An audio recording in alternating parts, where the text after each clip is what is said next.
20-21 வசனங்களை வாசிக்கும் போது, ஒரு பெரிய வீட்டில் பொன்னும் வெள்ளியுமான பாத்திரங்களும் அல்லாமல் மரமும் மண்ணுமான பாத்திரங்களும் உண்டு.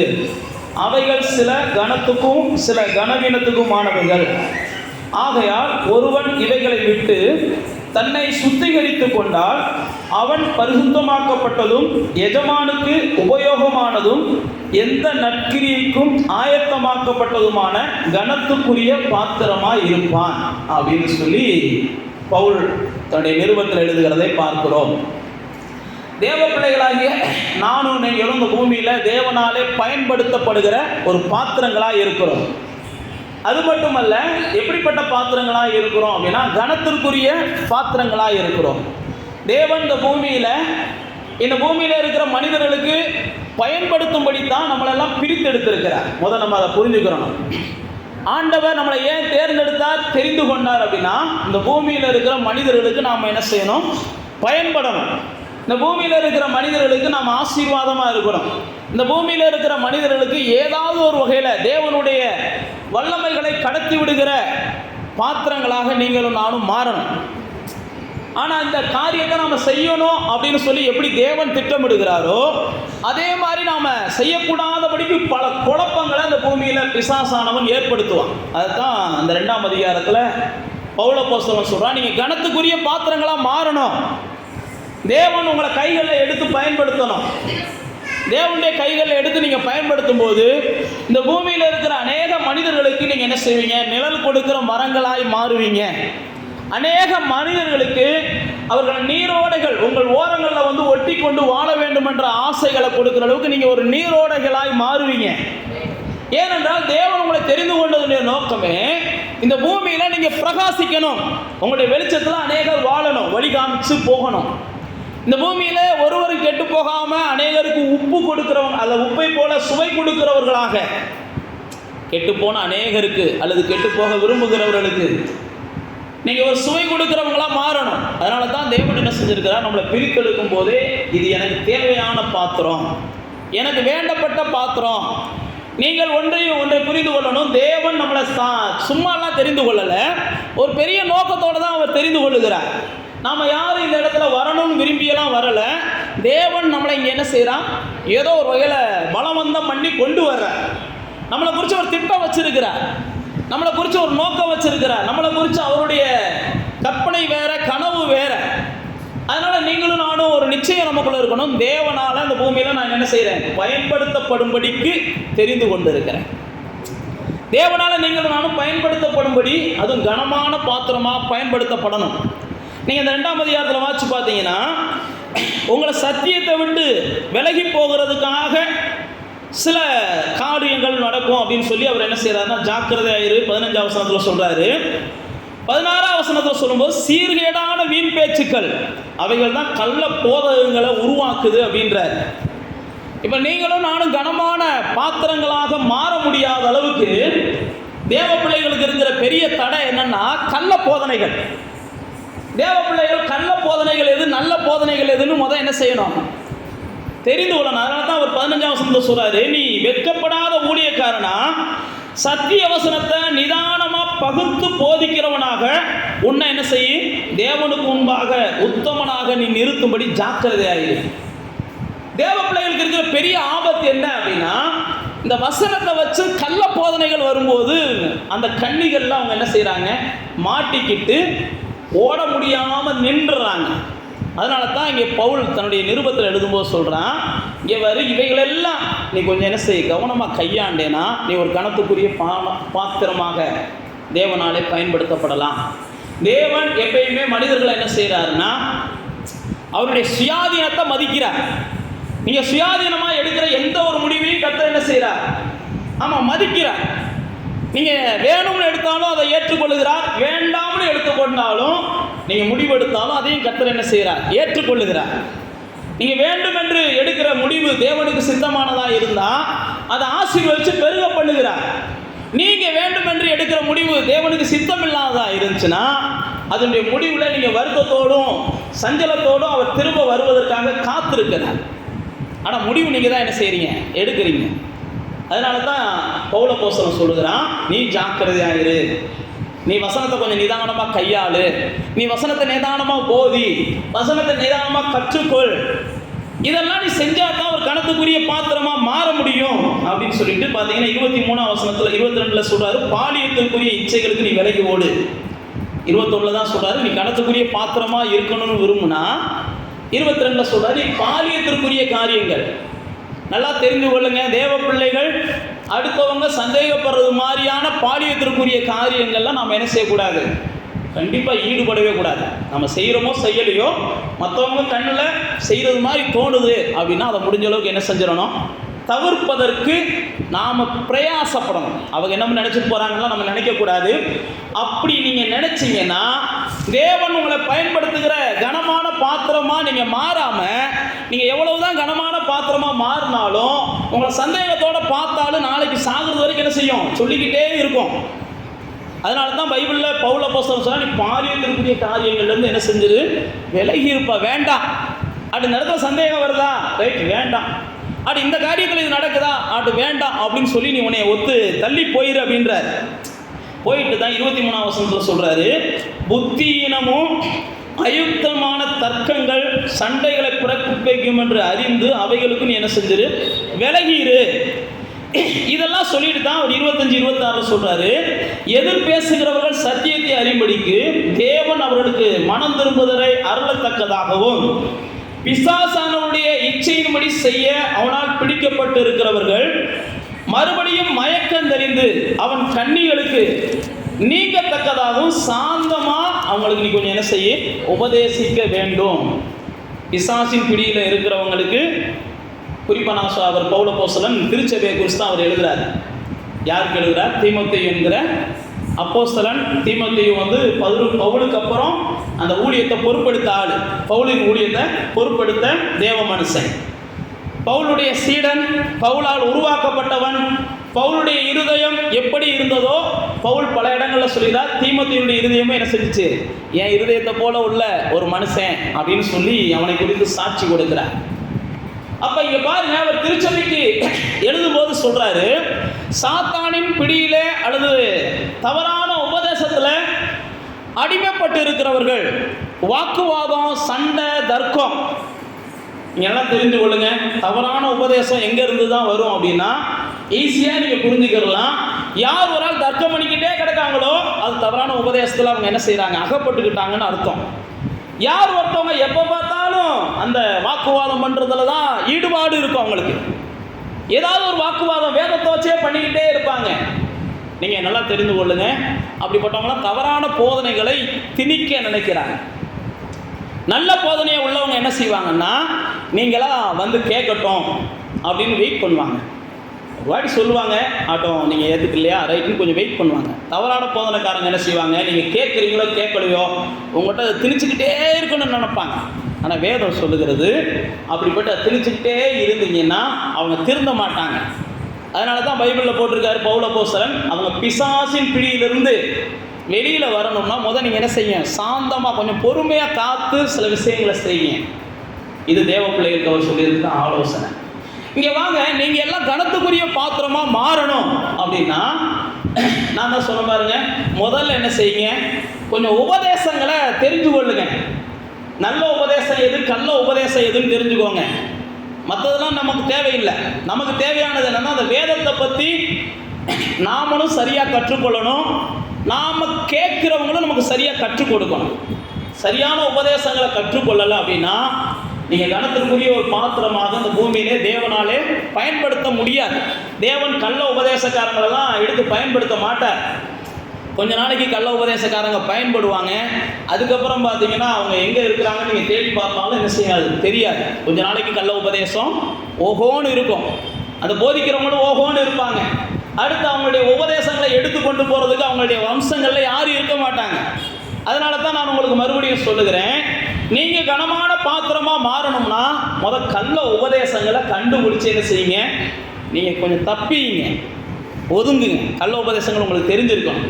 அடுத்து நான் சொன்ன மாதிரி பாலியத்திற்குரிய காரியங்களில் முடிஞ்ச அளவுக்கு என்ன செய்யுங்க, கரப்படாமல் அல்லது மற்றவங்களுடைய வாயில் விழுகாமல் கொஞ்சம் நடந்து கொள்வதற்கு நீங்கள் பிரயாசப்படுங்க. ஏன் அப்படின்னா உங்களை தேவன் ஒரு கணத்திற்குரிய பாத்திரமாக மாற்ற விரும்புகிறார்.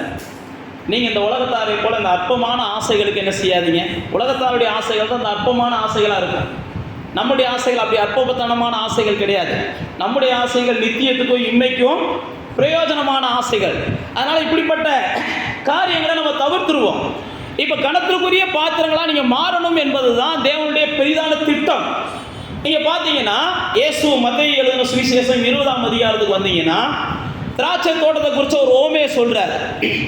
அங்கே பாருங்கள், இருக்கிறவங்களெல்லாம் இயேசு என்ன செய்கிறார், என்னடா பண்ணிக்கிட்டு இருக்கிறீங்க, நீங்கள் வாங்க என் தோட்டத்தில் வந்து வேலை பாருங்கள், நான் உங்களுக்கு கூலி கொடுக்குறேன். நீங்கள் வாங்க என் தோட்டத்தில் வந்து வேலை பாருங்கள், கூலி கொடுக்குறேன்னு சொல்லி மத்தேயு 20ஆம் அதிகாரத்தில் முதல் 8 வசனங்களை வாசிக்கும் போது அங்கே ஆவியானவர் எழுதி வச்சிருக்கிறார், வேலையாட்களுக்கு என்ன கூலி தருவேன்னு சொல்லி பேசுகிறார். பேசிட்டு அதோட நிப்பாட்டலை, மறுபடியும் வர்றாரு. இன்னும் சிலர் சும்மா நிற்கிறாங்க. என்ன சும்மா நிற்கிறீங்க, வாங்க நான் உன்னை பயன்படுத்துகிறேன். வேத புஸ்தகத்தில் அழகாக ஆவியானவருக்கு எழுதி வச்சிருக்கிறார். தேவன் பாருங்க, யாராகிலும் சும்மா நிற்கிறாங்களோ அவங்களை எடுத்து என்ன செய்கிறாரு, பயன்படுத்தணும். யார் சும்மா இருக்கிறேன்னு நினைக்கிறாங்களோ அவங்களை எடுத்து பயன்படுத்தணும். இங்கே பாருங்க, வேலையாட்கள் அவர் சுற்றி சுற்றி வர்றாரு. வேலை செய்யணும்னு ஆர்வத்தில் இருக்கிறாங்க, ஆனால் வேலைக்கு கூட்டு போகிறதுக்கு ஆள் இல்லை. அதான் இங்கே நடக்குது. வேலை செய்யணும்னு ஆர்வம் இருக்குது. பொதுவாகவே தேவன் என்ன செய்கிறாருன்னா, யாரை பயன்படுத்துகிறாருன்னா, யார் ஆர்வத்தோடு இருக்கிறாங்க அல்லது யார் வந்து விருப்பத்தோடு இருக்கிறாங்க, யார் ஒருவர் செய்யணும்னு துடிச்சுக்கிட்டு இருக்கிறாங்களோ அவங்களுக்கு தேவன் என்ன செய்கிறாருன்னா கண்டிப்பாக வாய்ப்புகளை கொடுக்குறார். அதனால தான் வேத புஸ்தகத்தில் இப்படி வாய்ப்பு தேடாதவங்களை குறித்து ஆண்டவர் சொல்கிறார், அவங்கள சோம்பேறின்றார். அவன் கொண்டு போய் சாப்பாட்டை கையில் தட்டை வச்சா கூட வாயில் எடுத்து ஊட்டி விடுறது யார் ஊட்டி விடுவான்னு கேட்பாங்க. அப்படிப்பட்ட சோம்பேறிகளை கர்த்தர் என்ன செய்கிறார், நான் சோம்பலும் பிரயோஜனமற்ற ஊழியக்காரனே அப்படின்னு சொல்லி மத்தேயுவிலே பார்த்தீங்கன்னா அந்த தாளந்து கொடுத்த 25ஆம் அதிகாரத்தில் அந்த தாளந்து கொடுத்த மனிதர்களை பற்றி பேசுகிறார். 30ஆம் வசனத்தில் பார்த்தீங்கன்னா தாளந்துகளை அவர் கொடுக்குற மனிதர்கள்ட்ட ஒரு மனுஷன் மட்டும் அந்த தாளந்தை பயன்படுத்த மாட்டேன்றான். மற்றவங்கெல்லாம் பயன்படுத்தி அதை பிரயோஜனமுள்ள தான் மாற்றிடுறாங்க. அப்போ தான் அவனை பார்த்தா சொல்கிறாரு, இவன் சோம்பலானவன், இவனுக்கு தாளந்தை கூட கொடுத்து பார்த்துட்டேன், இவன் சோம்பலானவன். அப்போ தேவனுடைய பிள்ளைகளே, தேவன் நம்மளை பயன்படுத்தணும் அப்படின்னா நமக்கு என்ன செய்யணும், தேவனால் பயன்படுத்தப்படணும் அப்படின்ற ஆர்வம் இருக்கணும், ஆசை இருக்கணும். தேவனுக்காக நம்ம ஏதாவது செய்யணும் அப்படின்ற விருப்பம் இருக்கணும். ஏனென்றால் தேவன் அழகாக வேத புஸ்தகத்தில் 1 கொரிந்தியர் 12ஆம் அதிகாரத்தில் வரங்களை குறித்து எழுதிட்டு வர்றார். வரங்களை குறித்து எழுதிட்டு வந்துட்டு அதில் தான் 1 கொரிந்தியர் 12ஆம் அதிகாரத்தில் அவர் வரங்களை குறித்து எழுதிட்டு வரும்போது 12ஆம் வசனத்துலேருந்து என்ன செய்கிறாருன்னா, வரங்கள் எல்லாம் இருக்குது, ஆனால் வரங்கள் எல்லாருமே எல்லாத்துக்குமே சொந்தமானதுன்றார். எல்லாத்துக்கும் சொந்தம், ஆனால் அவங்களுடைய பிரயோஜனத்துக்கு ஏதுவா. நீங்கள் 12ஆம் வசனத்தில் வந்து பார்த்தீங்கன்னா சரீரத்தில் இருக்கிற அவயவங்கள் எல்லாமே தேவனால் என்ன செய்து மனுஷனுக்கு பிரயோஜனமாக இருக்கும்படி படைக்கப்பட்டிருக்குது. எந்த அவயவமும் வீணா இல்லை. அதே போல தான் தேவனால் தெரிந்து கொள்ளப்பட்டிருக்கிற எல்லா மனிதர்களும் தேவன் பயன்படுத்தணுன்றதுக்காகத்தான் தெரிந்து கொண்டு இருக்கிறார். தேவன் பயன்படுத்தணுன்றதுக்காகத்தான் பிரித்தெடுத்திருக்கிறார். தேவன் பயன்படுத்தணுன்றதுக்காகத்தான் தன்னுடைய ரத்தத்தினாலே நம்மளை எல்லாம் சுத்தம் பண்ணி இப்படிப்பட்ட திருச்சபையில் கொண்டு வந்து நம்மளை ஐக்கியமாக்கி இருக்கிறார். அதனால் தேவன் யாரையும் அவர் என்ன செய்யலை, பயன்படுத்தாமல் தள்ளி விடுறது இல்லை. அதனால தான் அவர் என்ன செய்கிறாருன்னா அந்த அவயவங்களை குறித்து சொல்கிறார். எல்லா அவயவங்களும் எப்படி மனுஷனுக்கு பிரயோஜனமாக இருக்கிறதோ அதே போல் தேவனுடைய பிள்ளைகள் எல்லாரும் தேவனுக்கு பிரயோஜனமானவர்களாக என்ன செய்யணும், இந்த பூமியில் வாழணும். அதுதான் தேவனுடைய திட்டமாக இருக்குது. அதனால தான் அவர் என்ன செய்கிறார், சும்மா இருக்கிறவங்களாம் நீங்கள் வாங்க, உங்களுக்கு நான் வேலையும் கொடுக்குறேன் கூலியும் கொடுக்குறேன். சும்மா இருக்கிறவங்களாம் நீங்கள் வாங்க, உங்களுக்கு வேலையும் கொடுக்குறேன் கூலியும் கொடுக்குறேன். நீங்கள் வேத புஸ்தகத்தில் வாசிச்சு பார்த்தீங்கன்னா ஆண்டவர் வேலை கொடுத்துட்டு கூலி கொடுக்க போகும்போது சில மனிதர்கள் என்ன செய்வாங்க, ஆண்டவர்கிட்ட என்ன கூலி கொடுக்குறப்ப எங்களுக்கு கூட கொடுக்காம அவங்களோட சமமாக கொடுக்குறீங்கம்பாங்க. அப்போ ஆண்டவர் சொல்கிற, இங்கே வரு, நான் உன்னைய கூப்பிடும்போது ₹1 காசுக்கு தான் ₹1 கூலிக்கு தான் கூப்பிட்டேன், அவனை கூப்பிடும்போது ₹1 கூலிக்கு தான் கூப்பிட்டேன். உனக்கு நான் அநியாயம் செய்யலை, என்னதான் நான் என்ன செய்கிறேன், ஏன் இஷ்டம் போல் கொடுக்குறேன்ப்பா. ஏன்டா நான் நல்லா தாராளமான மனசுக்காரனாக இருக்கேன், நீ ஏன்டா வன்கண்ணனாக இருக்கிற அப்படின்பாரு. ஏன் நான் உங்களுக்கு சொல்கிறேன்னா, சில நேரத்தில் தேவன் நம்மளை பயன்படுத்தும் போது சில நேரத்தில் சில பொறாமையில் இப்படியெல்லாம் இப்போ செய்வாங்க. ஏன்னா நாங்கள் 24 மணி நேரம் இதை செய்கிறோம் அதை செய்கிறோம், எங்களுக்கும் அப்படி அவங்களுக்கும் அப்படியா அப்படிம்பாங்க. ஆனால் ஆண்டவர் சொல்கிறாரு, இதெல்லாம் மனிதர்கள் வன்கண்ணோடு தான் இருப்பாங்க, இதை நீங்கள் புரிஞ்சுக்கணும். ஆனால் தேவன் வந்து என்ன செய்யணும், தயாள மனசு அவருக்கு. அவருக்கு தயாள மனசு. நீங்கள் எவ்வளோ தூரம் வேலை பார்க்குறீங்கன்னு கிடையாது, வேலை பார்க்க விரும்புனீங்கனாலே உங்களுக்கு கூலி கொடுக்குறேன். வேலை பார்க்கணும் அப்படின்றது ரெண்டாவது. வேலை பார்க்கணும்னு விரும்புகிறீங்க, வேலை பார்க்கணும்னு முயற்சிக்கிறீங்க, வேலை பார்க்கணும்னு ஸ்டெப் எடுக்கிறீங்க, வேலை பார்க்கணும்னு அலையிறீங்க, இதெல்லாம் அவர் பார்த்துக்கிட்டே இருந்து அதுக்கு கூட அவர் என்ன செய்கிறார், நமக்கு கூலி கொடுக்குற தேவனாக இருக்கிறார். அப்போ தேவனுடைய பிள்ளைகளாகிய நீங்களும் நானும் கனத்திற்குரிய பாத்திரங்களாக இந்த பூமியில் மாறணும். அப்போ கனத்திற்குரிய பாத்திரங்களாய் மாறணும் என்பதற்காகத்தான் நம்மளை எல்லாம் தேவன் என்ன செஞ்சிருக்கிறார், தெரிந்தெடுத்து கொண்டு வந்திருக்கிறார். நாம் இந்த பூமியில் கனத்திற்குரிய பாத்திரங்களாய் மாறணும் அப்படின்னா, நான் ஏற்கனவே சொன்ன மாதிரி நம்ம கொஞ்சம் என்ன செய்யணும், வசனங்களை நல்லா தெரிஞ்சு வச்சுருக்கணும். வசனத்தில் கொஞ்சம் தெளிவு இருக்கணும். தேவன் நம்மளை பயன்படுத்தணும்னா நமக்கு வசன தெளிவு இருக்கணும். வசன தெளிவு இல்லாமல் தேவன் நம்மளை பயன்படுத்தவே முடியாது. ஏன்னா வசனம் தான் தேவன். தேவனை பற்றி நம்ம சொல்லணும்னா வசனத்தை வந்து தான் சொல்ல போகிறோம். அதனால தான் வசனத்தை நீங்கள் கேட்கும்போது என்ன செய்யணும், கவனமாக கேட்கணும். ஏசு தான் சொன்னார், வசனத்தை கேட்கும்போது என்ன செய்யணும், நீங்கள் கவனமாக கேட்கலைன்னா வழி அருகே விதைக்கப்பட்ட விதையை போல பிசாசு எடுத்துகிட்டு போயிடுவான். வசனத்தை நீங்கள் கேட்கும்போது கவனமாக கேட்கல அப்படின்னா உங்களுக்குள்ள களைகள் விதைக்கப்பட்டுரும். பைபிளில் இயேசு சொன்ன ஊமைகள் தான், விதைகளும் களைகளும் விதைக்கப்பட்டுருது. அப்போ இயேசு வந்து என்ன செய்கிறாரு, ரெண்டையும் விளைகளும் களைகள் எப்படி விதைக்கப்பட்டுச்சுன்னு சொல்கிறாரு. களைகளை சத்துரு வந்து என்ன செஞ்சான், விதைச்சான். தேவன் விதைக்கல, களைகளை சத்துரு தான் வந்து விதைச்சான்னு இயேசு சொல்கிறாரு. அப்போ தேவனுடைய பிள்ளைகளே, நமக்கு அது புரியணும். களைகள்னா என்ன, விதைகள்னா என்ன நமக்கு தெரியும். நம்ம எல்லாத்தையும் நிதானிக்கிறோம், இந்த வசனத்தை மட்டும் நிதானிக்காமல் நம்ம என்ன செஞ்சிடறோம், தவறிடுறோம். வசனத்தை நிதானிக்காதனால தான் பல வகையில் நமக்கு வசனத்தினால் வர வேண்டிய ஆசீர்வாதங்கள் நமக்கு என்ன செய்யுது, கிடைக்க மாட்டேங்குது. இந்த வசனம் தான் பைபிள் பிரகாரம் பார்த்தீங்கன்னா மனுஷன் அப்பத்தினால் மாத்திரமல்ல இந்த வார்த்தையினால தான் பிழைக்க முடியும்.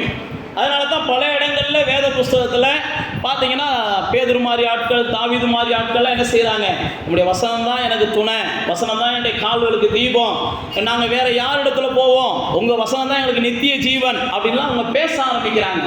அப்போ தேவன் உங்களை பயன்படுத்தணும் அப்படின்னா முதல்ல நீங்கள் என்ன செய்யணும், வசனத்தில் கொஞ்சம் தெளிவாக இருக்கணும்.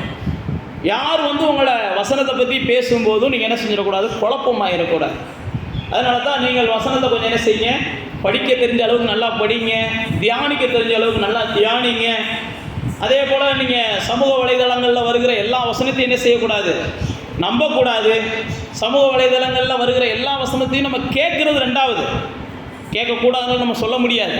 ஏன்னா எல்லாமே இன்றைக்கி கேட்க வேண்டிய அளவுக்கு தான் சூழ்நிலைகள் இருக்குது, யாரும் தவிர்க்க முடியாது. ஆனால் கேட்டாலும் நமக்குள்ளே என்ன செய்யணும், வசனத்தில் நாம் தீர்மானிக்கணும். நாம் கேட்குற வசனத்தை நாம் தீர்மானிக்கணும். மற்றவங்க நம்மளை தீர்மானிக்கிற அளவுக்கு நம்ம என்ன செஞ்சிடக்கூடாது, விட்டுறக்கூடாது. பைபிளில் பார்த்தீங்கன்னா யோபு தன்னுடைய புஸ்தகத்தில் 12ஆம் அதிகாரத்தில் 11ஆம் வசனத்துலேயும் சரி, 34ஆம் அதிகாரம் 3ஆம் வசனத்துலேயும் சரி அழகான ஒரு வார்த்தையை சொல்கிறாரு. செவியானது என்ன செய்யணுமா, வார்த்தைகளை ருசி பார்த்து உள்ளே கொண்டு போகணுமா. எல்லா வார்த்தையும் செவி உள்ளே கொண்டு போகக்கூடாதான். எப்படி உங்கள் நாவானது ருசி பார்த்து உணவை உள்ளே கொண்டு போகுதோ அதே போல தான் அந்த செவியானது வார்த்தைகள் என்ன செய்யணுமா, எல்லா வார்த்தையும் உள்ளே கொண்டு போகக்கூடாது, ருசி பார்த்து கொண்டு போகணும், அதை சோதிச்சு பார்த்து கொண்டு போகணும். எல்லா வார்த்தையும் நீங்கள் உள்ளே கொண்டு போனீங்க அப்படின்னாலே கண்டிப்பாக என்ன செஞ்சிடும், விதைகளும் களைகளும் முளைக்க ஆரம்பிச்சோம். ரெண்டும் சேர்ந்து ஒரே இடத்துல முளைக்க ஆரம்பித்தோம். எது விதை எது களை அப்படின்னு சொல்லி வசன தெளிவு இருந்தால் தான் கர்த்தர் உங்களை என்ன செய்ய முடியும், பயன்படுத்த முடியும். கர்த்தர் எல்லாத்தையுமே பயன்படுத்துகிறார், எல்லாரையுமே அவர் பயன்படுத்த விரும்புகிறார். பயன்படுத்தணும்னு சொல்லித்தான் நம்மளை என்ன செஞ்சிருக்கிறார், தெரிந்து கொண்டு இருக்கிறார். நம்மளை கர்த்தர் பயன்படுத்தணும்னு சொல்லி தான் பிரித்தெடுத்திருக்கிறார். கர்த்தர் நம்மளை பயன்படுத்தணும்னு சொல்லி தான் பெயர் சொல்லி அழைத்திருக்கிறார். எந்த மனுஷனையும் கர்த்தர் வேண்டாம் என்று தள்ளுவதே இல்லை, எல்லாரையுமே பயன்படுத்தத்தான் கர்த்தர் விரும்புகிறார். இயேசு பாருங்க, மலையில் பிரசங்கம் பண்ணிக்கிட்டு இருக்கிறார். ஒரு பையன் கையில் 5 அப்பம் இருக்குது. அந்த 5 அப்பத்தை கூட அந்த பையன் கையில் வாங்கி அதை பயன்படுத்துகிறார். இயேசு நினைச்சா என்ன செஞ்சிருக்கலாம், அப்போவே தேவையில்லை. ஏன்னா வானத்திலேருந்து மன்னாவை பொழிந்தருளின தேவன் வானத்திலேருந்து என்ன செஞ்சிச்சு, அவர் முன்னக்கூடியே செஞ்சிருக்கிறார். 40 ஆண்டுகள் மன்னாவை வானத்திலேருந்து பொழிந்தருளின தேவன். அன்னைக்கே பார்த்தீங்கன்னா காடைகளை அந்த ஜனங்களுக்கு கீழ்காற்றை கொண்டு அடித்து வந்து சேர்த்த தேவன். இயேசு நினைச்சிருந்தாலும் அந்த 5000 பேர்த்துக்கு ஈஸியாக எத்தனையோ காரியத்தை செஞ்சிருக்கலாம். ஆனால் இந்த இடத்துல பயன்படுவதற்கு யாராவது பாத்திரவான் இருக்கானா அப்படின்ற அளவுக்கு தேடுகிறார். அப்போ பாருங்க, ஒரு சிறுவன் என்ன செய்கிறான், 5 அப்பம் வச்சிருக்கான்னு இயேசுடைய சீசர்கள் சொல்கிறாங்க, அதை எடுத்து பயன்படுத்துவோம். அதுவுமே இல்லைன்னா கூட ஆண்டவர் வேறு வகையில் அங்கே அற்புதங்களை செஞ்சுருப்பார். ஏன் நான் உங்களுக்கு சொல்கிறேன்னா, இருக்கிறத, உங்கள் கையில் இருக்கிறத அல்லது இயேசு கையில் ஒப்பு கொடுக்கிறத அவர் எந்த மனுஷனையும் அவர் என்ன செய்கிறார்? எடுத்து பயன்படுத்துகிறார். எந்த மனுஷனையும் எடுத்து பயன்படுத்துகிறார். நாகமான் என்ற குஷ்டரோகி, இது 2 ராஜாக்களின் புஸ்தகம் 5ஆம் அதிகாரத்தில் வரும். அவன் சிறை பிடித்து கொண்டு போன ஒரு சிறுமி தேவனால் அங்கே என்ன செய்கிறாங்க? பயன்படுத்தப்படுறாங்க. ஒரு சிறுமி தேவனை பற்றி நாகமானுக்கு சொல்கிறாங்க. அந்த சிறுமி சொல்கிறத கேட்டு நாகமான் என்ன செய்கிறாரு? திரும்ப வருகிறார். அப்போ நீங்கள் தேவனால் பயன்படுத்தப்படுகிற பாத்திரமாக மாறிட்டீங்கன்னா உங்களை தேடி ஜனங்கள் வர ஆரம்பிச்சிருவாங்க. ஆலோசனை கேட்க வர ஆரம்பிச்சிருவாங்க, ஜெபம் பண்ண வர ஆரம்பிச்சிருவாங்க, உங்களை கூட்டு போய் சில விஷயங்களை செய்கிறதுக்கு வர ஆரம்பிச்சிருவாங்க. அதுதான் தேவனால் பயன்படுத்தப்படுகிற பாத்திரமாக நீங்கள் இருக்கணும். இப்போ பாருங்க, ஒரு சிறுமி சொல்கிறாங்க, அவங்க எலிசாவை தேடி அங்கே வர்றாரு. எலிசாவை தேடி அங்கே வர்றாரு. அங்கே வந்து பயன்பட்டுட்டு அந்த மனுஷன் ரட்சிக்கப்பட்டுட்டு போகிறாரு. யார்? நாகமான் என்கிற பெரிய படைத்தலைவன். ஒரு சாதாரண சிறுமியால் என்ன செய்கிறாங்க? வழி நடத்தப்பட்டு ரட்சிக்கப்படுறார். அப்போ தேவனுடைய பயன்படுகிற பாத்திரமாக நீங்கள் மாறிட்டீங்கன்னா உங்களை கொண்டு கர்த்தர் என்ன செய்வார்? எல்லா இடங்களையும் பெரிய பெரிய ஆட்கள் எல்லாம் சந்திப்பார், ரட்சிக்க வைப்பார். அவங்க மனம் திரும்புவாங்க. உங்களை பார்த்து ஆண்டவன்மாரே நாங்கள் என்ன செய்யணும், நீங்கள் தான் எங்களுடைய குருநாதர் அப்படின்லாம் சொல்லுவாங்க. நீங்கள் தான் எங்களுடைய ஆவிக்குரிய தகப்பன் அப்படின்னு சொல்லுவாங்க. எங்களுடைய ஆவிக்குரிய தாய் எங்களுக்கு வழிகாட்டி அப்படின்லாம் அவங்கள சொல்லுவாங்க. ஏன்னா வேத புஸ்தகத்தில் பார்த்தீங்கன்னா பேதுரு பிரசங்கம் பண்ணா எல்லாரும் கேட்குறாங்க, நாங்கள் என்ன செய்யணும் சொல்லுங்கள். பவுல் அந்த சிறைச்சாலையில் இருக்கும்போது அந்த சிறைச்சாலை தலைவன் சொல்கிறான், ஆண்டவனே நாங்கள் என்ன செய்ய? கொர்நேலியு வீட்டில் ஏன் நான் உங்களுக்கு சொல்கிறேன் அப்படின்னா, நீங்கள் தேவனால் என்ன செய்யணும்? பயன்படுத்தப்படுகிற பாத்திரமாக மாறணும். கர்த்தர் உங்களை பயன்படுத்த விரும்புகிறார். பிலிப்பு என்கிறவனை அப்போஸ்தலர் 8ஆம் அதிகாரத்தில் பயன்படுத்தினார். ஸ்தேவான் என்கிறவனை அப்போஸ்தலர் 7ஆம் அதிகாரத்தில் கர்த்தர் பயன்படுத்தினார். அப்போ எல்லா மனுஷனையுமே கர்த்தர் பயன்படுத்துகிறார். பேதுருவை மட்டும்தான் இல்லை, பவுலை மட்டும்தான் இல்லை, லீதியாள் என்கிற பெண்மணியை கர்த்தர் பயன்படுத்தினார். தெபோராள் என்கிற பெண்மணியை கர்த்தர் பயன்படுத்தினார். இதெல்லாம் வேத புஸ்தகத்தில் இருக்கிற சத்தியங்கள். அப்போ கர்த்தர் எல்லா மனிதர்களையும், சிறுவர்களாக இருந்தாலும் சின்ன பையங்களாக இருந்தாலும் அவர் பயன்படுத்தணும். பயன்படுத்தும் போது கனத்திற்குரிய பாத்திரங்களாக உங்களை பயன்படுத்தணும் அப்படின்னு கர்த்தர் விரும்புகிறார். வேத புஸ்தகத்தில் பார்த்தீங்கன்னா குஷ்டரோகிகளை, அதே நீங்கள் 2 ராஜாக்களின் புஸ்தகம் வாங்க. 2 ராஜாக்களின் புஸ்தகம் ஒரு பெரிய பஞ்சத்தை சந்திக்குது. அந்த பஞ்சத்தை சந்திக்கிற அந்த நாட்களில் ராஜா முதற்கொண்டு எல்லாருமே அந்த பஞ்சத்தில் தப்ப முடியாமல் தவிக்கிறாங்க. அப்போ பஞ்சத்தில் தப்ப முடியாமல் தவிக்கிற அந்த நாட்களில் தேவன் அந்த பகுதியில் இருக்கிற குஷ்டரோகிகளை பயன்படுத்துகிறதை பார்க்கிறோம். குஷ்டரோகிகளையும் தேவன் என்ன செய்கிறார்னா, 2 ராஜாக்கள் 7ஆம் அதிகாரத்துக்கு வாங்க. எலிசாவின் நாட்கள் அங்கே குஷ்டரோகிகள் இருக்கிறாங்க. அப்போ குஷ்டரோகிகள் இருக்கும்போது ராஜாவுக்கு பெரிய பிரச்சனை, தேசமெங்கும் பஞ்சம், என்ன செய்யறதுன்னு தெரியல. நான் மறுபடியும் சொல்லுகிறேன், நீங்கள் எப்படிப்பட்ட மனிதர்களாக இருந்தாலும் கர்த்தர் என்ன செய்கிறாருன்னா உங்களை கணத்திற்குரிய வேலைக்கு பயன்படுத்துகிறார். அதை நீங்கள் புரிஞ்சுக்கிறோம். உங்கள்கிட்ட படிப்பு இருந்தாலும் இல்லாட்டாலும் கர்த்தர் உங்களை கணத்துக்குரிய வேலைக்கு பயன்படுத்துகிறார். உங்கள்கிட்ட என்ன சூழ்நிலைகளில் நீங்கள் இருந்தாலும் கர்த்தர் பயன்படுத்தும் போது உங்களை கணத்திற்குரிய வேலைக்கு தான் பயன்படுத்துகிறார். கர்த்தர் நீங்கள் கணத்திற்குரிய பாத்திரமாக இருக்கணும் தான் நினைக்கிறார். கர்த்தர் உங்களை கணத்திற்குரிய மனிதர்களாய் மாற்றணும் தான் நினைக்கிறார். கர்த்தருடைய திட்டமே அதுதான். யாரும் கணத்திற்குரியவர்களாக இல்லாமல் இந்த பூமியில் என்ன செய்யக்கூடாது? மறிக்கக்கூடாது. தேவனால் தெரிந்து கொள்ளப்பட்ட வேதத்தில் இருக்கிற எல்லா பாத்திரங்களையும் பாருங்க, மிகவும் கணத்திற்குரியவர்களாகத்தான் அந்த பூமியை விட்டு என்ன செஞ்சாங்க? மரணத்தை ஏற்றுக்கொண்டு போனாங்க. அப்போ நீங்களும் நானும் கணத்திற்குரிய பாத்திரமாக இருக்கணும். நாம் அநேகருக்கு பிரயோஜனமான பாத்திரமாக இருக்கணும். இங்கே பாருங்க, இங்கே குஷ்டரோகிகள், இவங்களை குறித்து பைபிளில் வாசிச்சு பார்த்தீங்கன்னா அவங்க ஒதுக்கப்பட்டவர்கள். அவங்கள யாரும் தொடக்கூடாது, அவங்கள்ட்ட யாரும் பேசக்கூடாது, அவங்கள்ட்ட யாரும் எதுவும் வாங்கக்கூடாது, எதுவும் கொடுக்கக்கூடாது. ஆனால் அந்த மனிதர்கள் தேவனால் பயன்படுத்தப்படுறாங்க. இப்போ தேவனால் அவங்க எப்படி பயன்படுத்தப்படுறாங்கன்றத அந்த 7ஆம் அதிகாரத்தில் நீங்கள் வாங்க. அந்த குஷ்டரோகிகளில் ஒரு 4 பேர் 3ஆம் வசனம் போட்டிருக்குது. அவங்களுக்குள்ள பேச ஆரம்பிக்கிறாங்க. எப்பா, இந்த நேரத்தில் தேசத்துலேயும் பஞ்சம், எல்லா பக்கமும் பஞ்சம், இனி நாம் என்ன செய்யணும்னு அவங்க தீர்மானிக்கிறாங்க. பாருங்க, முதல்ல நீங்கள் ஒரு ஸ்டெப் எடுத்தீங்கன்னா உங்களுக்காக தேவன் என்ன செய்கிறார்? 100 ஸ்டெப் எடுக்கிறார். இந்த குஷ்டரோகிகள் பாருங்க யோசிக்கிறான், எப்போ இந்த மாதிரி சூழ்நிலை தேசத்து பக்கம் போனாலும் பஞ்சம், ராஜாட்ட போய் இனிமேல் காசு கஞ்சி கேட்க முடியாது. இது வரைக்கும் ராஜா தான் நமக்கு கஞ்சி கொடுத்தாரு, இனி போய் கேட்க முடியாது. எதிரி நாட்டுக்கு போனோம்னா என்ன சூழ்நிலைன்னு தெரியல, சாகிறது சாக போகிறோம், வாங்க போவோம் அப்படின்னு வாழ்வோமோ சாவோமோ, அங்கே அப்படிதான் அவங்க பேசுவாங்க. நீங்கள் 3ஆம் அதிகாரத்தில் 3ஆம் வசனம் 4ஆம் வசனத்தில் பாருங்க, பட்டணத்துக்குள்ளே போவோமே என்றால் பட்டணத்தில் பஞ்சம் உண்டாயிருக்கிறதுனால அங்கே சாவோம், நாம் இங்கே இருந்தாலும் சாவோம். ஆகையால் இப்பொழுது என்ன செய்வோம், அசீரியர் இராணுவத்துக்கு போவோம், அவங்க உயிரோட வச்சா தான் நம்ம பிழைக்க போகிறோம், இல்லைன்னா கொண்டுட்டு போகிறாங்க. ஏன் பாருங்க, அழகாக அவங்க முடிவு எடுக்கிறாங்க. அப்போ தேவன் உங்களை பயன்படுத்தணும் அப்படின்னா நீங்கள் முடிவு எடுக்கிறதுல என்ன செய்யணும், கொஞ்சம் வல்லவர்களாக இருக்கணும். குழப்பமான முடிவுகளை எடுக்கவே கூடாது. நீங்கள் எடுக்கிற முடிவு ஒவ்வொன்றும் ஜெயிக்கிற முடிவாக இருக்கணும். தேவன் உங்களை பயன்படுத்தணும், மனிதர்கள் உங்களை நம்பணும், தேவன் உங்களை பயன்படுத்துகிறார் என்று சொல்லி மனிதர்கள் உங்களை பின்பற்றணும் அப்படின்னா நீங்கள் வாட்டுக்கு என்ன செய்யக்கூடாது, நிமிஷத்துக்கு ஒரு முடிவு எடுக்கக்கூடாது. நிமிஷத்துக்கு ஒரு முடிவு எடுக்கக்கூடாது. அழகாக அந்த 4 பேர் தான் சேர்றாங்க. அந்த 4 பேருக்குள்ளே ஒரு மனத்தை பாருங்கள். அழகாக அவங்களுடைய வார்த்தைகளை நீங்கள் கவனிச்சு பாருங்கள். இங்கே பட்டணத்துக்கு போனாலும் நம்ம சாகத்தான் போகிறோம், எங்கே போனாலும் நம்ம இல்லை இங்கேயே இருந்தோம்னாலும் சாகத்தான் போகிறோம். பட்டணத்துக்கு போனாலும் சாவுதான், இங்கே இருந்தாலும் சாவுதான். ஒருவேளை எதிரியை தேடி போவோம், அவன் உயிரோட வச்சிருந்தா வாழுவோம், இல்லைன்னா சாவோம். ஆல்ரெடி நம்ம சாகிற ஆளுங்க தானே, அவன் அந்த கான்செப்டில் தான் பேசுகிறான். எப்படியும் நம்ம சாக போகிறோம், அவன் உயிரோட வச்சிருந்தா நம்ம என்ன செய்வோம், வாழ்ந்துட்டு போவோம். அப்போ இந்த மாதிரி நீங்கள் சில விஷயங்களை ஞானமாக கையாண்டிங்கன்னா கர்த்தர் உங்களை பயன்படுத்துகிறத நீங்கள் என்ன செய்யலாம், ஈஸியாக கையாளலாம், நீங்கள் ஜெயிச்சுக்கிடலாம். நீங்கள் சில நேரத்தில் அதான் சொல்கிறேன்ல, நிமிஷத்துக்கு ஒரு நிமிஷம் மனசை போட்டு மாற்றிக்கிட்டே இருக்கக்கூடாது. நீங்கள் கர்த்தரால் கர்த்தர் உங்களை நம்ப மாட்டார். எப்பா இவன் இந்த நேரத்தில் இப்படி இருக்கியான், அடுத்த நேரத்தில் எப்படி மாறுவான்னு தெரியாது, இந்த அம்மா இப்படி இருக்குது, அடுத்த நேரத்தில் எப்படி மாறுவாங்கன்னு தெரியாது. நிமிஷத்துக்கு நிமிஷம் குழப்பத்திலேயே இருந்தீங்கன்னா கர்த்தர் உங்களை பயன்படுத்த முடியாது. நல்லா தெரிஞ்சுக்கோங்க. இந்த 4 பேர் தான், இந்த 4 பேருடைய முடிவை பாருங்களேன், அழகான முடிவு. அவங்க ஆல்ரெடி நம்ம சாகிறது நிச்சயம், வாழ்றதுக்கு ஒரே ஒரு வாய்ப்பு இருக்குது. அவன் பார்த்து நம்மளை வாழ வைக்கணும்னு நினச்சா என்ன செய்யலாம், வாழ வைக்கலாம், வாங்க போவோம், மற்றபடி எல்லாம் எப்படி இருந்தாலும் சாகத்தான் போகிறோம். அப்போ அந்த 4 பேரும் பாருங்கள், ஒரு தெளிவான தீர்க்கமான ஒரு முடிவை என்ன செய்கிறாங்க, எடுக்கிறாங்க.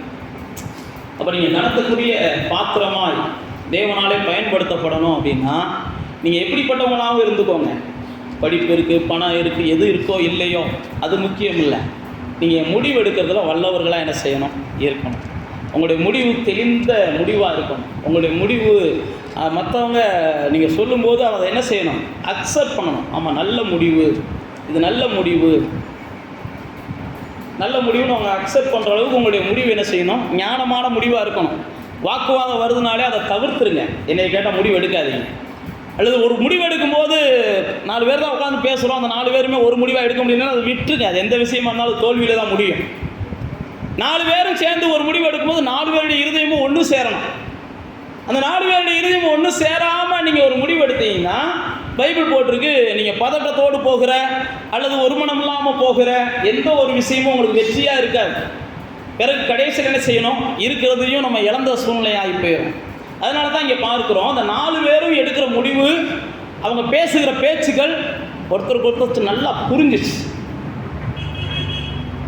நம்ம மற்றவங்களுக்கு விஷயத்தை புரிய வைக்கும்போது நம்ம என்ன செய்யணும், நம்ம நல்ல தெளிவோடு வச்சு நம்ம புரிய வச்சு ஒரு முடிவு எடுக்கணும். அப்போ நீங்கள் கணத்திற்குரிய பாத்திரமாக மாறணும் அப்படின்னா நீங்கள் எடுக்கிற முடிவு என்ன செய்யணும், ஒரு தெளிவான முடிவாக இருக்கணும், உறுதியான முடிவாக இருக்கணும், எல்லாராலும் ஏற்றுக்கொள்ளப்படுகிற ஒரு முடிவாக இருக்கணும். அந்த 4 பேராலையும் ஏற்றுக்கொள்ளுகிற ஒரு முடிவாக இருக்கணும்.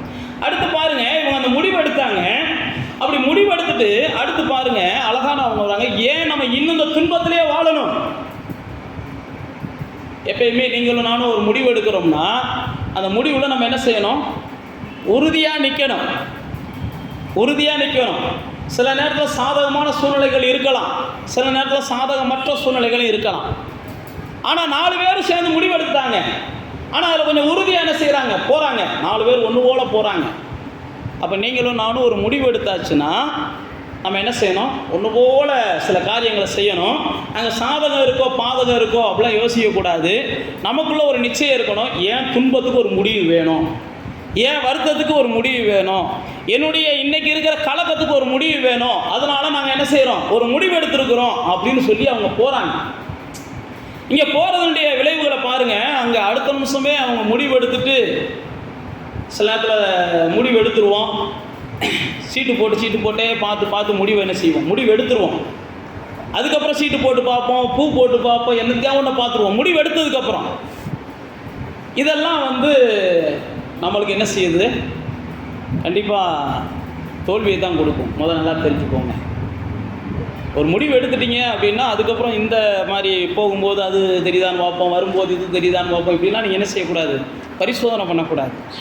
முடிவு எடுக்கிறதுக்கு முன்னாடி நீங்கள் எவ்வளவு நாள் பரிசோதனை பண்ணலாம். ஒரு முடிவு எடுக்கலை, எவ்வளோ நாள் பரிசோதனை பண்ணுங்கள். முடிவு எடுத்தாச்சா, இவங்க பாருங்கள், 4 பேர் முடிவு எடுத்துடுறான், வாங்கடா அசீரியா பண்ணது அந்த இதுக்குள்ளே உள்ள நுழைவோம்டா அப்படின்னு சொல்லி அடுத்த ஸ்டெப்பை அவங்க எடுத்துடுறாங்க. வாங்க போவான்ட்டு போயிடுறாங்க. அங்கே போன உடனே பாருங்கள், அந்த 5வது வசனம் 6வது வசனங்களில் நீங்கள் வாட்சி பார்த்தீங்கன்னா தெரியும். அவங்க அங்கே போயிடுறாங்க. போன உடனே அந்த மக்கள் இவங்க என்ன நோக்கத்தில் போகிறாங்களோ, வச்சுருந்தா பிழப்போம் இல்லைன்னா சாவோன்ட்டு போகிறாங்க. அங்கே போன உடனே என்ன நடக்குது அப்படின்னா எல்லாமே காலியாக கிடக்குது. அதனால தான் உங்களுக்கு சொல்கிறேன், முடிவு எடுத்தாச்சுன்னா செயல்பட ஆரம்பிச்சிடணும். அங்கே எப்படி இருக்குங்க யோசிச்சுக்கிட்டே இருக்கக்கூடாது. அப்போ அந்த 4 பேரும் போயிடுறாங்க. அங்கே போய் பார்த்தா இவங்களுக்கு என்ன ஆச்சரியம் அப்படின்னா, இவங்க பயந்து போகிறாங்க. அங்கே யாராவது ராஜா நம்மளை பிடிச்சி கொண்டு விடுவானோன்ட்டு. ஆனால் அங்கே போனால் ஒரு அதிகாரியும் இல்லை, ஒரு ராஜாவும் இல்லை, ஒரு மனுஷனும் இல்லை. சில நேரத்தில் நீங்கள் எடுக்கிற முடிவு ஒரு தெளிவான முடிவாக இருந்துச்சுன்னா நீங்கள் நினைக்கிற எதுவுமே அங்கே பயப்படுற மாதிரி எதுவுமே இருக்காது. நீங்கள் பயந்துக்கிட்டு இங்கேயே நகர மாட்டேன்றீங்க, இங்கேயே என்ன செய்கிறீங்க. இங்கே பாருங்கள், 4 பேர் நல்ல முடிவு எடுத்துடுறாங்க. அந்த 4 பேர் நல்ல முடிவு எடுத்துட்டு ஸ்டெப் எடுத்துடுறாங்க. அப்போ ஸ்டெப் எடுத்து போயிடுறாங்க. முடிவு எடுத்துட்டு அவங்க ஸ்டெப் எடுத்துடுறாங்க. அங்கே போங்க, அங்கே போய் பார்க்குறாங்க. இவங்க பயந்து என்ன நினச்சி பயந்து போனாங்க, அவங்க கூப்பிட்டாங்கன்னா போவோம், நம்மளை உயிரோடு வச்சுருந்தா பார்ப்போம், இப்படி தான் அவங்க யோசிக்கிறாங்க. ஆனால் அங்கே பாருங்கள், இவங்க கண்ணுக்கு முன்னாடி எவனுமே தெரியலை. அங்கே போனால் இவங்க கண்ணுக்கு முன்னாடி வெறும் ஆசீர்வாதமாக தான் கிடக்கு.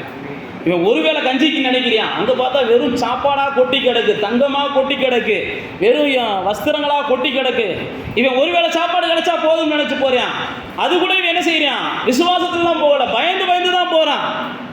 நான் மறுபடியும் சொல்லுகிறேன், ஒரு முடிவு எடுத்துட்டு நீங்கள் முதல் படி எடுக்க ஆரம்பிச்சிட்டிங்கன்னா, வைக்க ஆரம்பிச்சிட்டிங்கன்னா, கர்த்தர் உங்களுக்காக நீங்கள் பயப்படுகிற எதையுமே அனுமதிக்க மாட்டார்.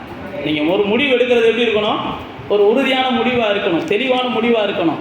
ஒருவேளை நீங்கள் நினைக்கலாம் அங்கே அப்படி இருக்கும் இப்படி இருக்கும், அங்கெல்லாம் அப்படி இருக்காது இப்படி இருக்காது. அது முடியும் போது பார்த்தீங்கன்னா நீங்களே என்ன செய்வீங்க, சாட்சி சொல்லுவீங்க, நாங்கள் அப்படி முடிவு இருக்கும்னு எதிர்பார்த்தோம். ஆனால் இங்கே பாருங்கள், அவங்க முடிவு எடுத்த உடனே அங்கே முடிய போகிறாங்க, எதுவுமே இல்லை. இவங்க ஒருவேளை சாப்பாடு கிடைச்சா போதும்னு தான் போகிறாங்க. ஆனால் அங்கே பார்த்தா கொட்டி கிடக்கு, எல்லாம் கொட்டி கிடக்குது. எல்லாத்தையும் எடுத்து என்ன செய்கிறாங்க, பைபிளில் போட்டுட்டு அவங்க சாப்பிட்டுட்டு எடுத்து கொண்டு போய் ஒழிச்சு வச்சாங்க. நான் மறுபடியும் சொல்லுகிறேன், அவங்க சாப்பிட்டுட்டு எடுத்து கொண்டு போய் ஒழிச்சு வச்சுட்டாங்க. அடுத்து என்ன சொல்கிறாங்கன்னா, சார் நம்ம செய்கிறது நியாயம் அல்ல. ஏன் அப்படின்னா நம்மளை மாதிரி எத்தனையோ பேர் என்ன செய்கிறான், அந்த தேசத்துக்குள்ளே இது தெரியாமல் கிடைக்கும். இங்கே ஃபுல்லாக கிடைக்கின்றது தெரியாமல் கிடைக்கும். இங்கே எல்லாமே கிடைக்கின்றது தெரியாமல் அவனாக பயந்துக்கிட்டு கிடக்கான். அவங்க அப்படி தான் பேசுகிறாங்க. இங்கே சாதகமான சூழ்நிலையை தேவன் உருவாக்கிட்டாருன்னா அவங்களுக்கு தெரியலை. வாங்க நம்ம போய் என்ன செய்வோம், இது நற்செய்தி அறிவிக்கிற நாள், சொல்லலைன்னா குற்றம் நம்ம மேலே சுமரும் அப்படின்றான். அப்போ தேவன் பயன்படுத்தணும் அப்படின்னா தன்னை பற்றி மட்டும் நினைக்கக்கூடாது, தனக்கு வேணும்னே நினைக்கக்கூடாது, தனக்கு கிடைக்கிறதெல்லாம் சேர்த்து வைப்போம் ஒழிச்சு வைப்போம்னே நினைக்கக்கூடாது. தேவன் உங்களை பயன்படுத்தணும் அப்படின்னா நம்ம நன்மைகளை அனுபவிக்கும் போது மற்றவங்க கஷ்டப்படுறவங்கள கொஞ்சமாவது என்ன செய்யணும், நினச்சி பார்க்கணும். கஷ்டப்படுறவங்கள கொஞ்சமாவது நினச்சி பார்க்கணும். இவங்க பாருங்க, அவங்க சாப்பிட்டாங்க, பைபிள் அப்படி தான் போட்டிருக்கு. அவங்க வேண்டதை சாப்பிட்டாங்க. சாப்பிட்டுட்டு கொஞ்சம் பேர் எடுத்து போய் ஒழிச்சு வைக்கிறாங்க. ஒழிச்சு வச்சுட்டு அதுக்கப்புறம் தான் அவங்களுக்கு தோணுது, நம்ம சாப்பிட்டுட்டோம், நம்ம ஒழிச்சு வச்சுட்டோம், ஆனால் நம்ம ஊரில் எல்லாரும் இப்படி இருக்கிறாங்க, அவங்களுக்கு ஏதாவது என்ன செய்யணும், செய்யலைன்னா நம்ம குற்றவாளியாக மாறிடுவோம். அவங்க ஒருவேளை நினச்சிக்கலாம், நம்ம என்ன குற்றம் செஞ்சோமோ குஷ்டரோகியாக இருக்கிறோம், இனி இந்த குஷ்டத்தையும் செஞ்சுட்டு இன்னும் பெரிய நோயாளியாகவோ இல்லை இன்னும் ஒரு பெரிய தேசத்துக்கு ஆமாம், நம்ம ஒரு பகையாளியாக போயிடக்கூடாதுன்னு அவங்க நினச்சிருக்கலாம். அதனால தான் அவங்க சொல்கிறாங்க உடனே நம்ம இதை தெரியப்படுத்துவோம்ன்றாங்க. நீங்கள் வேத புஸ்தகத்தில் வாசித்து பார்த்தீங்கன்னா அவங்க போய் தெரியப்படுத்துகிறாங்க. தெரியப்படுத்தின உடனே அவங்க நம்பலை. ராஜாக்கள் நம்பலை, அதிகாரிகள் நம்பலை, மற்றவங்களாம் நம்பலை. அப்போ சில நேரத்தில் நான் பெற்ற நன்மையை மற்றவங்களும் பெறணும் அப்படின்னு நீங்கள் நினைக்கும் போது சில நேரத்தில் நம்ப மாட்டாங்க. நம்ம நினைக்கிறோம் நம்பலைன்னா உடனே என்ன செஞ்சிடறோம், போங்கடா சாங்கடான்றோம். நம்முடைய கான்செப்ட் அதுதான். நம்பலையா உடனே என்ன செஞ்சிடறோம், அப்போ சாங்க எனக்கு என்ன அப்படின்றோம். ஆனால் அவங்க என்ன செய்யலை, அவங்க நம்புறது வரைக்கும் காத்திருந்தாங்க. நீங்கள் நம்பணும்னா என்ன செய்யுங்க, என்னென்ன சோதனைகளை செய்யணுமோ சோதனைகளை செஞ்சு பாருங்க அப்படின்னு சொல்லி காத்திருந்தாங்க. அப்போ தேவனுடைய பிள்ளைகளே, தேவன் உங்களை பயன்படுத்தணும் அப்படின்னா அடுத்தவங்க நம்புறது வரைக்கும் நீங்கள் என்ன செய்யணும், கொஞ்சம் காத்திருக்கணும். உடனே நீங்கள் என்ன செய்யக்கூடாது, அவங்க நம்பலை இவங்க நம்பலை அப்புறம் என்னத்துக்கு போங்க அப்படின்னு ஒரு பட்டுக்கெல்லாம் என்ன செய்யக்கூடாது, தெரிக்கக்கூடாது. பட்டுன்னு தெரிச்சுக்கிட்டே நம்ம இருந்தோம்னாலே நிறைய சேதத்தை ஏற்படுத்திடுவோம். கொஞ்சம் என்ன செய்வோம், நம்புறது வரைக்கும் காத்திருப்போம். நிச்சயம் அவங்க நம்புறது வரைக்கும் காத்திருப்போம். அவங்க சோதிச்சு பார்க்கட்டும். சோதிச்சு பார்க்குறாங்க. பைபிளில் போட்டு ராஜாவுக்கு நம்பிக்கையே இல்லை. ஆனால் ராஜாவுடைய சேவகர்கள் என்ன செய்கிறாங்க, எல்லாம் செத்து போச்சுப்பா, ஒரு 5 குதிரை இருக்குது, இந்த 5 குதிரையில் 2 குதிரையை அனுப்பி பார்ப்போம் அப்படின்னு அனுப்பி பார்க்குறாங்க. நீங்கள் வாட்ச் பார்த்தீங்கன்னா தெரியும். இந்த 5 குதிரையில் 2 குதிரையை அனுப்பி பார்ப்போம்னு அனுப்பி பார்த்தா எல்லா பக்கமும் அவங்க தெரிச்சு ஓடுனது தெரியுது. தெரிச்சு ஓடுனது தெரிஞ்ச உடனே ராஜாட்ட வந்து அவங்க தகவலை சொல்கிறாங்க. உடனே ராஜா என்ன செய்கிறாரு, உடனே ஜனங்களுக்கு எல்லாத்துக்கும் அறிவிப்பு கொடுக்குறாரு. எல்லாரும் போய் அந்த நன்மையை அனுபவித்து அதுக்கப்புறம் அந்த தேசம் சந்தோஷமாய் மாறுகிறதை பார்க்குறோம். அப்போ தேவனுடைய பிள்ளைகளை கர்த்தர் பயன்படுத்தணும் அப்படின்னா அவர் யாரையும் பயன்படுத்துகிறார்.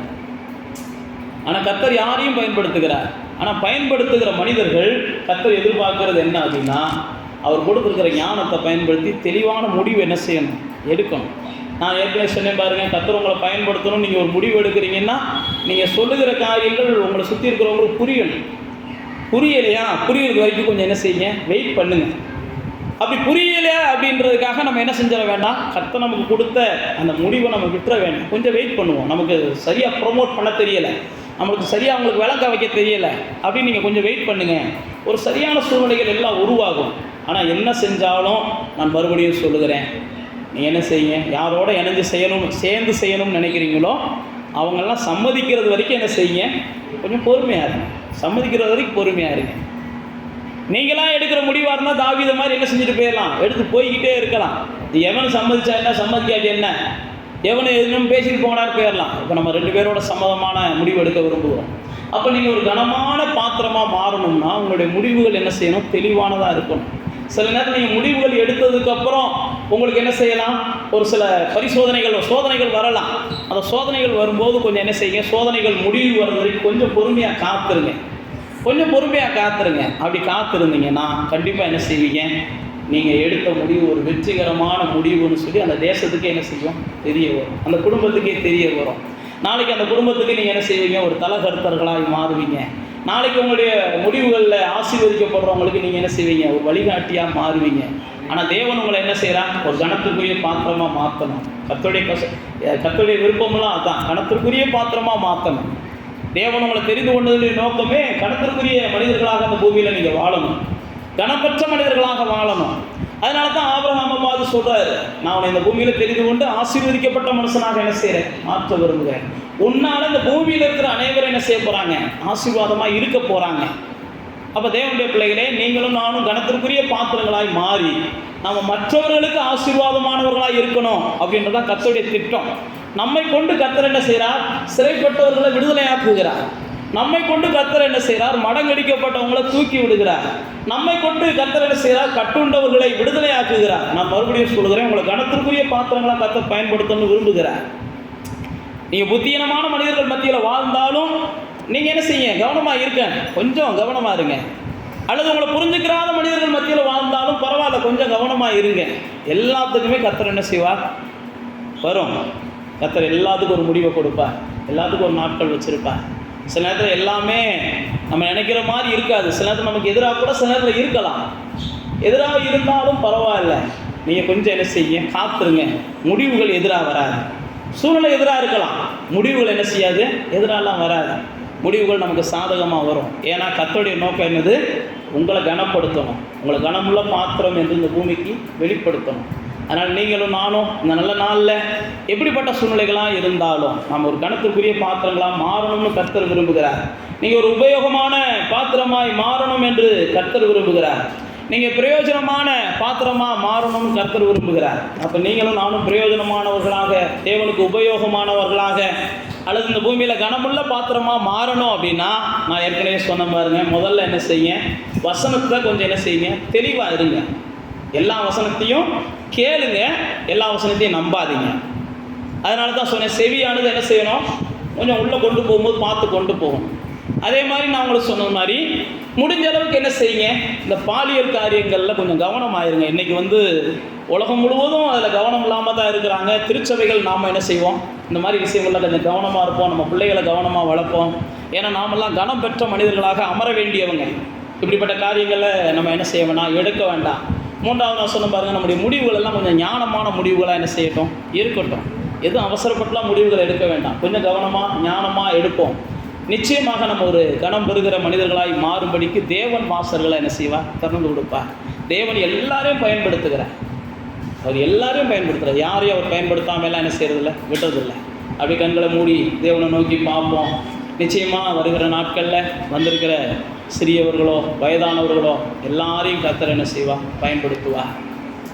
நிச்சயமாக நீங்கள் இந்த பூமிக்கு ஆசீர்வாதமாக இருப்பீங்க, உங்களுக்கு ஆசீர்வாதமாக இருப்பீங்க. முதல்ல உங்கள் குடும்பத்துக்கு நீங்கள் ஆசீர்வாதமாக இருப்பீங்க. உங்களுக்கு நீங்கள் ஆசீர்வாதமாக இருப்பீங்க. உங்கள் வாழ்க்கை ஒருவேளை இன்னைக்கு கசந்த வாழ்க்கையாக இருக்கலாம், அது விரக்தியான ஒரு வாழ்க்கையாக இருக்கலாம். எனக்கெல்லாம் வாழ்நாள் அதிக நாள் தேவையில்லை, சில கடமைகளை நான் முடிச்சுட்டு போக விரும்புகிறேன்னு கூட நீங்கள் நினைக்கலாம். ஆனால் கர்த்தர் அதெல்லாம் விரும்பலை. கர்த்தர் உங்களை கணத்திற்குரிய மனிதர்களாக இந்த பூமியில் மாற்றி விட்டு தான் இந்த பூமியை விட்டு கடந்து போக பண்ணுவார். இந்த பூமியை விட்டு கடந்து போகும்போது நீங்கள் கணத்திற்குரிய மனிதர்களாக மதிப்பீங்க. அதனால் நான் உங்களுக்கு மறுபடியும் சொல்கிறேன், நீங்கள் உங்களுக்கு பிரயோஜனமானவங்களாக மாறுங்க. அடுத்து உங்கள் குடும்பத்துக்கு பிரயோஜனமானவர்களாக மாறுங்க. அடுத்து உங்கள் சமுதாயத்துக்கு பிரயோஜனமானவர்களாக மாறுங்க. கர்த்தர் உங்களை கனப்படுத்துவார்.